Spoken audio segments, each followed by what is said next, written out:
और अंत में आपको मैं ये कहना चाहूंगा कि जो भी फोटोबाज यूट्यूबर हैं जो आपको 2 फोटो इधर और 2 फोटो इधर लगाकर पढ़ा रहे हैं, समझा रहे हैं, उनसे आप थोड़ा सा सावधान रहिए, बचिए।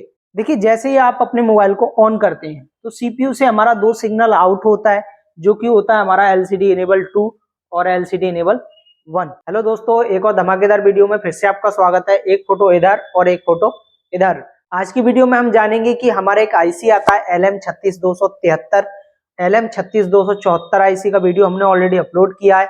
LM36273 आईसी के बारे में आज बात करने वाले हैं। ये आईसी आपके बहुत सारे 4G 5G मोबाइलों में देखने के लिए मिलती है। तो बेसिकली इस आईसी का जो काम क्या होता है, किस तरीके से वर्क करती है, किस तरीके से इस आईसी का जो इनपुट वोल्टेज होता है और क्या क्या ये आईसी वोल्टेज को आउट करती है, आज की वीडियो में हम जानेंगे। तो वीडियो को एंड तक जरूर देखिए, जिससे आपको बेहतरीन नॉलेज देखने के लिए मिलेगी। तो जैसा कि आप देख पा रहे हैं, ये हमारा एक आईसी है LM36273 और आप देख सकते हैं ये एक और फोन का एग्जांपल लिया है, इसमें भी आईसी लगी हुई है।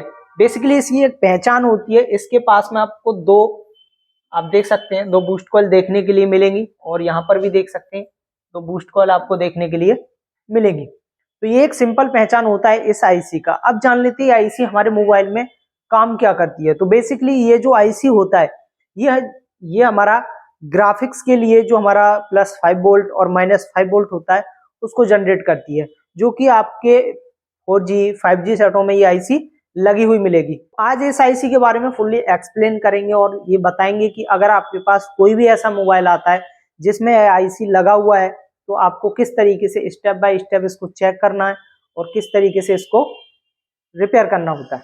तो जैसा कि आप देख पा रहे हैं मेरे पीछे, ये उस आईसी का डायग्राम है जो कि हमने आपके लिए तैयार किया है और इसी डायग्राम से हम आपको बहुत ही अच्छे तरीके से समझाएंगे कि आईसी किस तरीके से काम करती है। तो चलिए वीडियो को स्टार्ट करते हैं और आपको बताते हैं। तो यहाँ पे देख सकते हैं ये हमारा आईसी है LM36273 और आप देख सकते हैं इधर एक हमारा DC to DC आईसी है जो कि MT6360P है, जो कि आपको Redmi Note 8 Pro में देखने के लिए मिलती है। और इधर देख सकते हैं हमारा एक CPU हमने यहाँ पर बनाया हुआ है और ये देख सकते हैं हमारा एक डिस्प्ले कनेक्टर यहाँ पर हमने ड्रॉ किया हुआ है।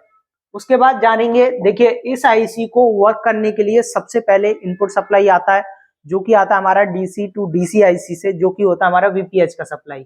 अगर हमारा फोन मीडियाटेक का है तो वहां पर आपको VSYS देखने के लिए मिलेगा, यानी वोल्टेज सिस्टम। तो देखिए एक हमारा DC to DC आईसी से वोल्टेज सिस्टम का सप्लाई आता है, जो कि होता है हमारा 3.7 वोल्ट से 4.2 वोल्ट तक का सप्लाई। ये सप्लाई आपको जस्ट बैटरी जैसे ही अपने मोबाइल में कनेक्ट करेंगे वैसे ही हमारा सप्लाई इस आईसी की B1 पिन पर आ जाता है। अब ये B1 पिन कौन सी होती है, अगर आपको इस आईसी की बॉल काउंटिंग करना आता है तो आप बहुत ही अच्छे तरीके से जान जाएंगे कि B1 बॉल कौन सी होती है। अगर आपको आईसी का बॉल काउंटिंग नहीं आता है तो उसके लिए हमारा जो है वीडियो आप यूट्यूब चैनल पे जाके देख सकते हैं। बहुत सारी वीडियो में हमने आईसी की बॉल काउंटिंग करना आपको बताया है। तो देखिए उसके बाद जैसे ही हमारा इस बॉल पर ये सप्लाई इन होता है, इस आईसी को वर्क करने के लिए ये सप्लाई मिल जाती है। उसके बाद देखिए यही जो हमारा वोल्टेज सिस्टम का सप्लाई होता है एक कॉइल के थ्रू हमारे आईसी की जो D4 पिन है उस पर इन करता है। देखिए उसके बाद जैसे ही इस D4 पिन पर ये सप्लाई इन होती है, ये पिन इसकी स्विचिंग की पिन होती है। देखिए जैसे ही आप अपने मोबाइल को ऑन करते हैं तो सीपीयू से हमारा 2 सिग्नल आउट होता है, जो कि होता है हमारा LCD इनेबल 2 और LCD इनेबल 1। ये दोनों सप्लाई हमारी देखिए B2 और B3 पिन पर आता है। अगर यहाँ पर आप कूल टेस्टिंग करेंगे, इसके बीच में कोई कंपोनेंट अगर आपको मिलता है तो आपको उस पर 250 to 800 के बीच में GR देखने के लिए मिलता है। जैसे ही इस आईसी को इनेबल सप्लाई मिलती है तो इस आईसी से हमारा 2 वोल्टेज आउट होता है, जो कि होता है हमारा एक तो प्लस में 5 वोल्टेज और एक माइनस में 5 वोल्टेज। यही जो प्लस और 5 वोल्ट का सप्लाई होता है आगे चल के हमारा ग्राफिक्स का सप्लाई बनता है। तो चलिए कैसे आउट होता है और किस पिन पर ये सप्लाई आउट होता है उसको बताते हैं। लेकिन उससे पहले आपको SCL और SDA यानी सीरियल क्लॉक और सीरियल डाटा जो 2 कम्युनिकेशन लाइन होती हैं, जो कि हमारी आईसी और सीपीयू के बीच में होती हैं, इन लाइनों को भी आपको चेक करना होगा। ये दोनों लाइन कम्युनिकेशन लाइन होती हैं जो आपस में एक दूसरे से कम्युनिकेट करती हैं, जिससे आईसी काम करती है। तो देखिए इन लाइनों का कम्युनिकेशन सीपीयू और आईसी के बीच से ब्रेक हो जाएगा तो हमारा आईसी काम नहीं करेगा और हमारा डिस्प्ले पर जो ग्राफिक्स वोल्टेज होता है वो नहीं जाएगा और हमारा डिस्प्ले ब्लैंक हो जाएगा।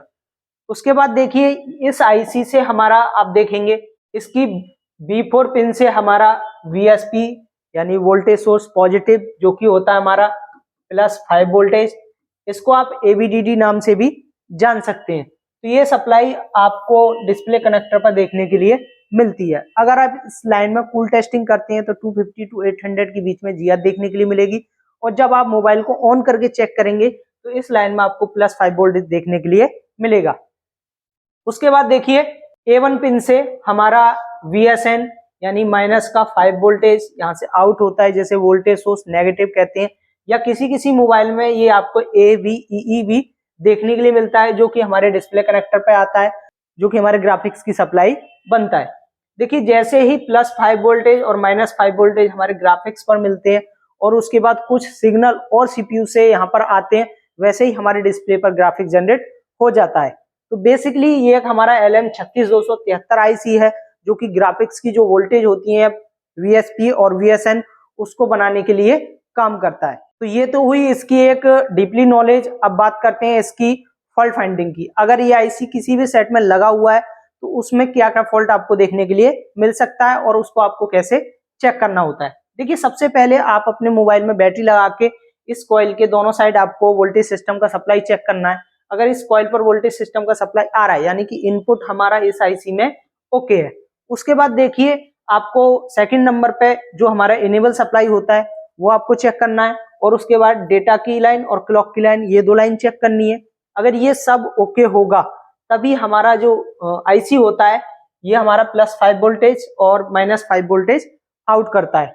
देखिए इसमें से कुछ भी मिसिंग रहा यानी कि हमारा वोल्टेज सिस्टम का सप्लाई नहीं आया या इनेबल सप्लाई नहीं आया या SCL और SDA की लाइन काम नहीं करेंगी तो हमारा जो आईसी काम नहीं करेगा। और अंत में आपको मैं ये कहना चाहूंगा कि जो भी फोटोबाज यूट्यूबर हैं जो आपको 2 फोटो इधर और 2 फोटो इधर लगाकर पढ़ा रहे हैं, समझा रहे हैं, उनसे आप थोड़ा सा सावधान रहिए, बचिए, क्योंकि आप फोटो से केवल नॉर्मल तरीके से ही समझ सकते हैं, एडवांस लेवल पर कभी भी समझ में नहीं आएगा। अगर एडवांस लेवल पर सीखना है तो आपको स्कीमेटिक का नॉलेज होना चाहिए, इस तरीके की रिपेयरिंग आपको आनी चाहिए, तभी आप एक अच्छे लेवल पर काम कर पाएंगे। देखिए इस वीडियो से आपको थोड़ा नॉलेज मिला है तो वीडियो को लाइक कीजिए, चैनल को सब्सक्राइब कीजिए, साथ ही बेल आइकन दबा लीजिए, जिससे जब भी हम कभी नई वीडियो अपने चैनल पर अपलोड करें तो आपको उसका नोटिफिकेशन सबसे पहले मिल सके।